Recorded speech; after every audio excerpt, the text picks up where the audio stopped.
Youth Alert slogan is, although there is not one single way to prevent violence, teamwork is close.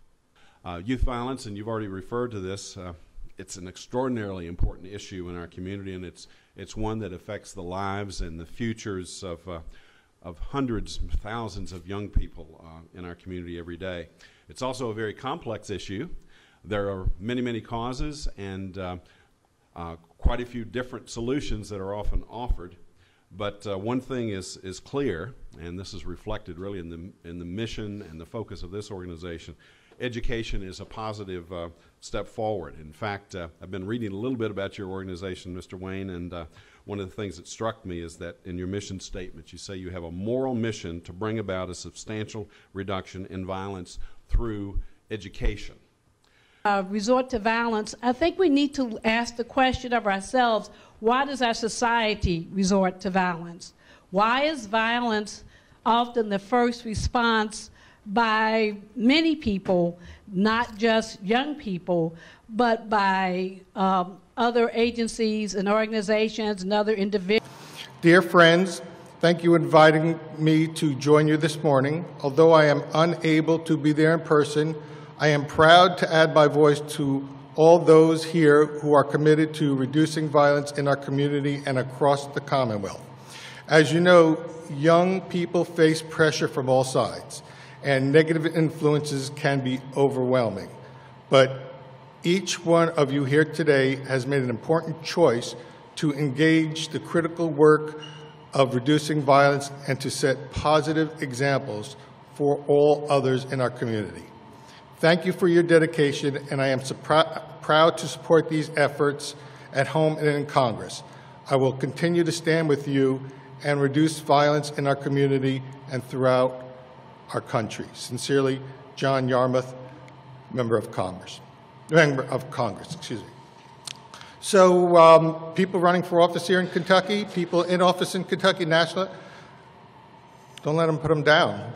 They actually have their priorities right where they should be, in my opinion.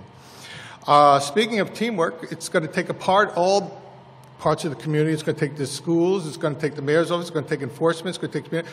And this is a very important issue. Children must have the opportunity to practice and hear similar things at home. As I work with youth, I find that every youth doesn't learn the same way. And I'm sure that you all who have more than one or two children understand that you may have one child that learns one way and another child that learns a different way. And so that's what we're trying to make sure that occurs in our school district, is that you look at a prescription, if you will, for what one child needs to have so that they can learn, so that at the end of the day, every child is able to learn. It's not so easy to be like Youth Alert, to be here continuously and be looking at this over a long period of time. And I think that's true of us as well. And so the ability of us to stick together, to work together, to build together around certain principles, which that will be my third P word, then that will be our success or lack thereof, is the extent to which we can be together over time. It's not the timing of being together, it's our time in being together. And I think there's a big difference in that.